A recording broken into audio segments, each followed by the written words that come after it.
This week has already been a wild roller coaster of news when it comes to the world of Destiny 2. But since today is a Thursday, you guys know what that means. It's time for another issue of the Bungie Weekly Blog, This Week at Bungie, for the week of December 5th, 2019. And we're going to be learning even more about the incoming Season of Dawn.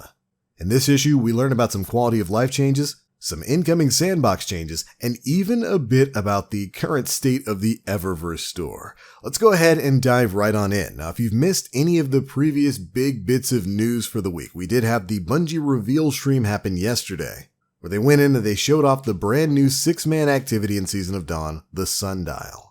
We also got a sneak peek at the new artifact as well as some incoming mods. But if you missed any of that stuff, the breakdown trailer we got earlier in the week, we'll have links to all of our coverage videos for that down in the description box below. Go check them out. But for right now, let's dive on into the TWAB. First things first, we've got some major changes coming in next week's update.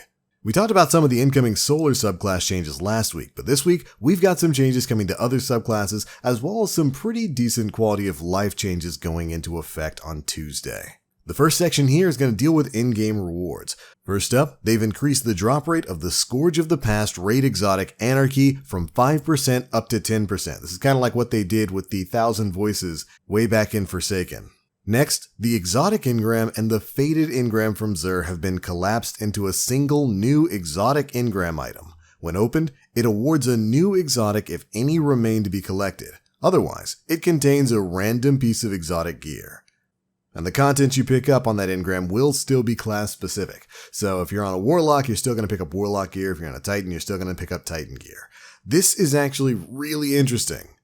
It means any of the exotic engrams, whether you get one out in the wild, possibly whether you get one from the incoming season pass, all of it is basically going to be given the same sort of purpose that Xur's faded engram has. Hopefully allowing you to get your hands on some of the free-floating exotics out there that you haven't gotten yet. So that's definitely nice to hear. After that, we learn a bit more about how powerful and pinnacle rewards are going to be changing when Season of Dawn begins. This is actually a point of conversation since it wasn't really covered in the initial reveal stream or the reveal trailer for Season of Dawn itself, but we are indeed getting a raise in our power level. The current hard cap for powerful rewards is 950. That's going to be moving up 10 power levels to 960.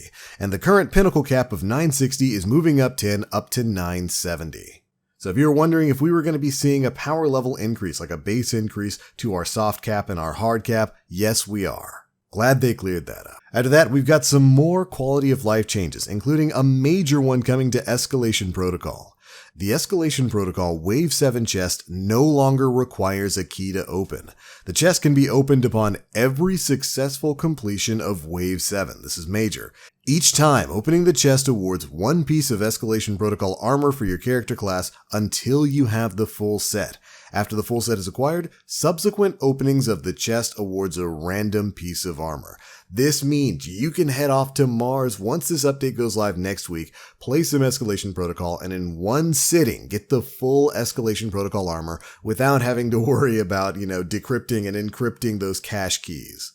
Which is a fantastic change if you ask me. It's going to allow you to go off and grind up that full armor set before you know it. And of course, with this change, charged decryption keys and key fragments are being removed from the game. These items will also be removed from player inventories. However, armory keys to spawn the Valkyrie Javelins are unchanged and will remain.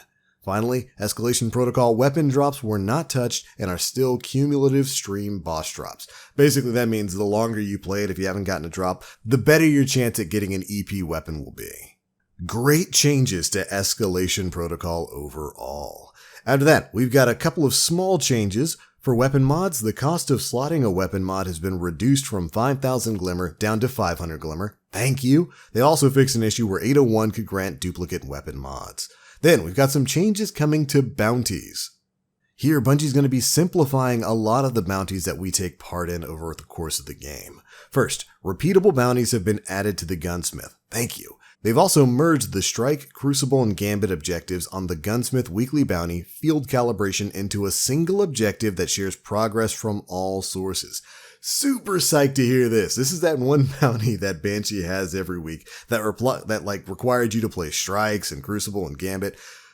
This is all going to be one objective now. So thankfully, you're probably going to be able to go play whatever you want, whether you want to play Strikes, whether you want to play Crucible, whether you want to play Gambit, and get this bounty done. Very happy with this change. You can't make me play Gambit, Banshee. Anyways, moving on. They've removed the Valor and Infamy and Vanguard tokens from field calibration, as there is no longer a requirement for any of these linked activities. Next, they've added new mode-specific daily Crucible bounties, 1 per day, selected from full-time playlists and active rotators. They've also reduced the completion requirements of several daily and repeatable Crucible bounties, so you're basically going to be able to complete those bounties a little bit easier. Finally, the biggest change for Crucible bounties here, they've removed grenade and melee bounties from the Crucible bounty repeatable pool. No more of those get 20 grenade kills in the Crucible bounties. Very happy to see that change there. But alright, those are the quality of life changes we've got to look forward to in next week's update. Next up are some sandbox changes coming to some of the game's subclasses.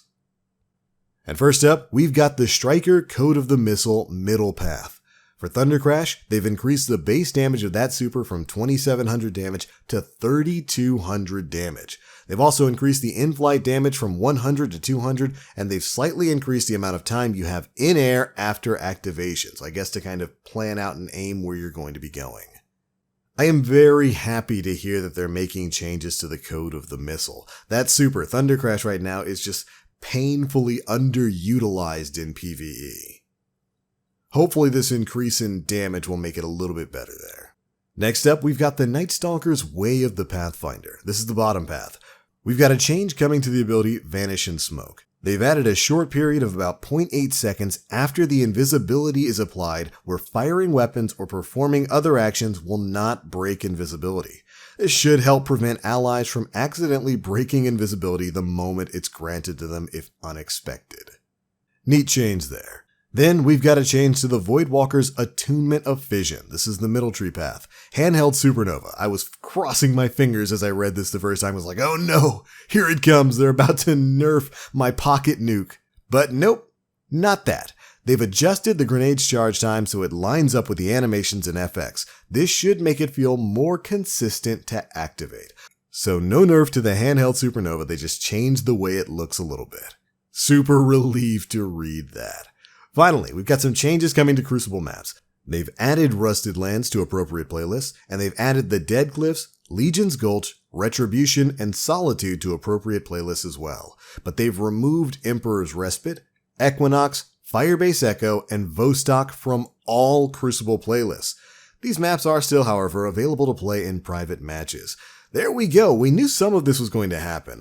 Super psyched about Rusted Lands. That was revealed earlier in this week. I had no idea that they were going to be removing Vostok from everything. I mean, I won't complain too much. Vostok is probably my least favorite Crucible map in the game.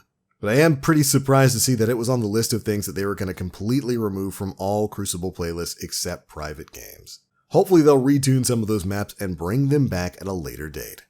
But alright, there we go, Guardians. That is it for the big sandbox and quality of life changes that we're going to be looking forward to next week, at least the ones they wanted to cover in this week's TWAB. But it's not exactly everything that they wanted to talk about in this week's issue. There was a really interesting section of the TWAB that I wanted to bring up really quickly that addressed some of the current complaints and concerns about the Eververse store. In particular, the frequency with which some of the new items in the Eververse store are made available for Bright Dust and the sources of Bright Dust in the game right now.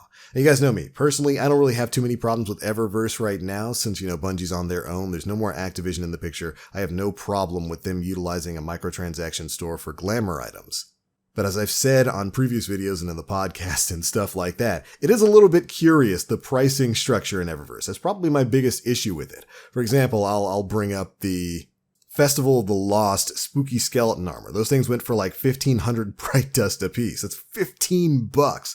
The Eververse armor, those armor sets, were more expensive than the Season of Undying that they were a part of.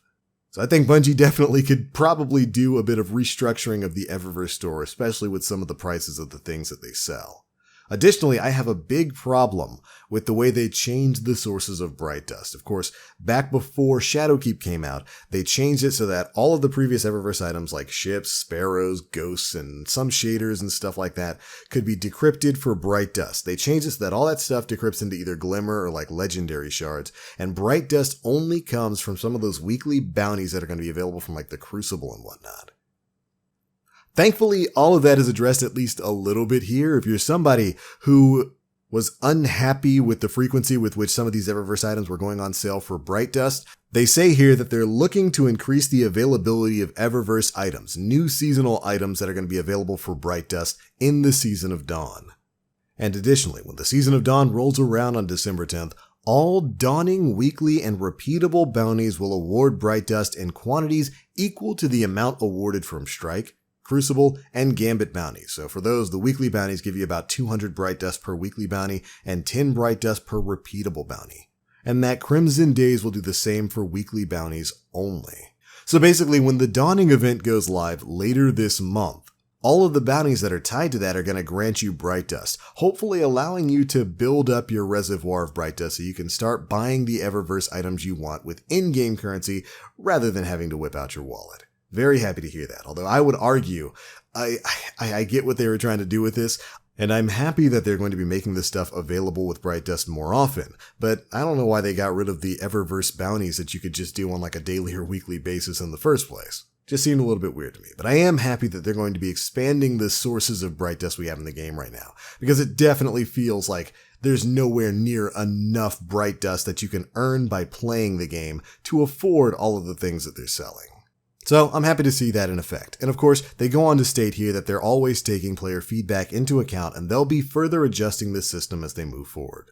But alright Guardians, that is pretty much it for the biggest bits of news contained in this week's issue of the Bungie Weekly blog, This Week at Bungie.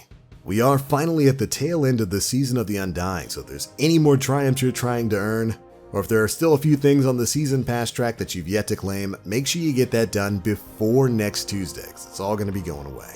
But alright, that is it for this one, Guardians. That's the news. Those are my thoughts. Be sure to leave me yours down in the comment section below. How do you feel about the Eververse changes they're talking about here? What would you like to see them do with the Eververse store in the future? Be sure to let me know. If you enjoyed the video, feel free to drop a like, make sure you subscribe and hit that notification bell to stay up to date with all the latest stuff we're putting out.